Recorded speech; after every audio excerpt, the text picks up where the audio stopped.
আলু পুরি, যেটা আমাদের সবার পছন্দের। আজ তৈরি করব ঘরে থাকা মাত্র 1 কাপ ময়দা আর 2টো আলু দিয়ে একদম দোকানের মতো মুচমুচা আলু পুরি, যেটা এত বেশি মজাদার যে আপনি একবার বানাতে শিখে গেলে বাইরে থেকে আর কিনে খেতে হবে না। তার সাথে থাকবে স্পেশাল চাটনি, যেটা একবার খেলে আপনার বারবারই শুধু এই আলু পুরিটা খেতে ইচ্ছা করবে। আর রেসিপি দেখেই তো বুঝতে পারছেন যে সাধারণ উপকরণ দিয়ে আজকের আলু পুরিটা তৈরি। আশা করি আজকের আলু পুরিটা অনেক বেশি ভালো লাগবে। প্রথমেই আলু পুরি তৈরি করার জন্য একটি মিক্সিং বলে নিয়ে নেব 1 কাপ পরিমাণে ময়দা, স্বাদ মতো লবণ, 1 চামচের মতো চিনি, আর তার সাথে অ্যাড করছি এখানে 1.5 টেবিল চামচের মতো রান্নার তেল। এখানে সাদা তেল দিয়ে এই ময়দাটাকে খুব সুন্দর করে ময়ন দিয়ে নিতে হবে, সেক্ষেত্রে এই আলু পুরিটা খেতে অনেক বেশি মুচমুচা হবে। এখন একদম নর্মাল পানি দিয়ে একটি ডো তৈরি করে নিতে হবে, আর এই ডোতে কিন্তু কোনো রকম কুসুম গরম অথবা গরম পানি দেয়া যাবে না। এই ডোটা যত সুন্দর করে মাখানো হবে আপনার আলু পুরিটা কিন্তু তত বেশি মসৃণ হবে। ডোটা মাখানো হয়ে গেছে, ঢেকে রেখে দিব।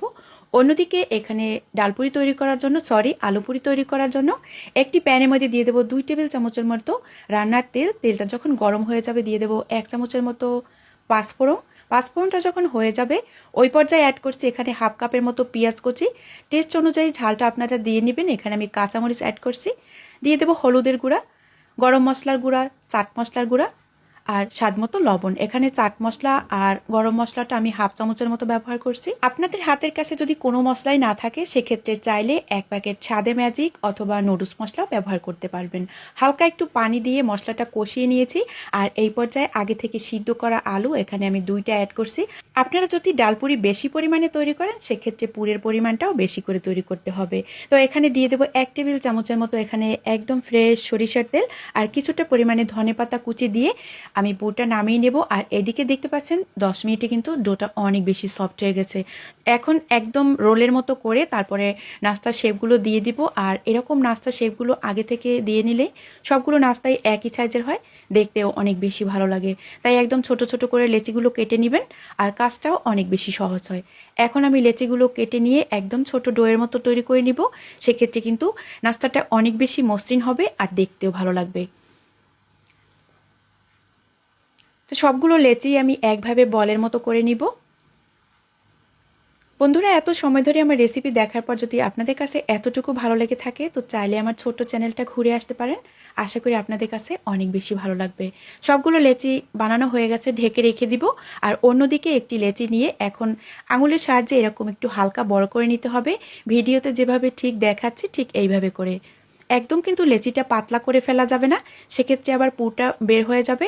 এখন মাঝ বরাবর এই রুটিটার পুরটা দিয়ে মুখটা আমি কিভাবে সিল করছি একটু দেখেই বুঝে নেবেন।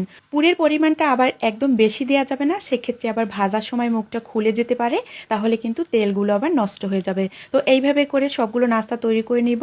আমি আরও একটি নাস্তা দেখিয়ে দেব। এই রুটিটা যখন একটু বড় করবেন ঠিক মাঝ বরাবর কিন্তু হালকা একটু মোটা রাখতে হবে। আর এইবারে পুরটা দিয়ে তারপর দেখতে পাচ্ছেন হালকা একটু চেপে দিব, আর এইবারে মুখটাকে আবারও সিল করে দেব। কোনো রকম পানি দেওয়ার দরকার নেই। আর সবগুলো ডালপুরি আলু পুরি এইভাবে করে তৈরি করে নিব। যখন তৈরি করা হয়ে যাবে সাথে সাথে ভেজে নিতে হবে। প্যানের মধ্যে পর্যাপ্ত পরিমাণে তেল দিয়েছি, আর তেলটা একদম কুসুম গরম থাকা অবস্থায় কিন্তু সবগুলো নাস্তা একইভাবে দিয়ে দিতে হবে। এরপরে 2 মিনিটের মতো অপেক্ষা করলেই দেখা যাবে যে এক পাশটা একটু সাদা হয়ে গেছে। এরপর উল্টে পাল্টে দিতে হবে, আর একটু পরেই দেখা যাবে যে নাস্তাগুলো একদমই ফুলকো ফুলকো হয়ে গেছে। যত সময় নিয়ে নাস্তাগুলো ভাজা হবে নাস্তাগুলো তত বেশি কিন্তু মুচমুচে হবে। এখন কেউ যদি চুলার আঁচ একদম বাড়িয়ে দিয়ে লাল লাল করে ভেজে নেন সেক্ষেত্রে কিন্তু ভেতরটা কাঁচা থেকে যাবে আর উপরটা লাল হয়ে যাবে। তো সেক্ষেত্রে কিন্তু নাস্তাটা অনেক বেশি মুচমুচে হবে না। তো এরই মাঝে দেখতে পাচ্ছেন আমার আলু পুরিগুলো তৈরি করা হয়ে গেছে। এইবারে আলু পুরিটা আরও বেশি স্পেশাল আর মজাদার করার জন্য একটি টক বানিয়ে নেব। তার জন্য একটি বাটিতে নিয়েছি এখানে তেঁতুলের কাঠ, দিয়ে দেবো চিনি, এখানে 1/2 চামচের মতো চাট মশলা, কিছুটা পরিমাণে পেঁয়াজ কিউব করে কাটা, চাইলে কিন্তু এখানে আপনারা লাল মরিচের গুঁড়াও ব্যবহার করতে পারবেন। দিয়ে দেবো শসা কিউব করে কাটা, অ্যাড করছি এখানে ঝালের জন্য কাঁচামরিচ আর কিছুটা পরিমাণে ফ্রেশ ধনেপাতা কুচি। আপনারা চাইলে কিন্তু এই চাটনির সাথে বা টকের সাথে কিছুটা পরিমাণে টমেটো সসও দিতে পারবেন। দিয়ে দেবো এই পর্যায়ে 1 ফালি লেবুর রস, এতে কিন্তু এই টকটা খেতে আরও অনেক বেশি ফ্লেভার হবে আর খেতেও ভালো লাগবে।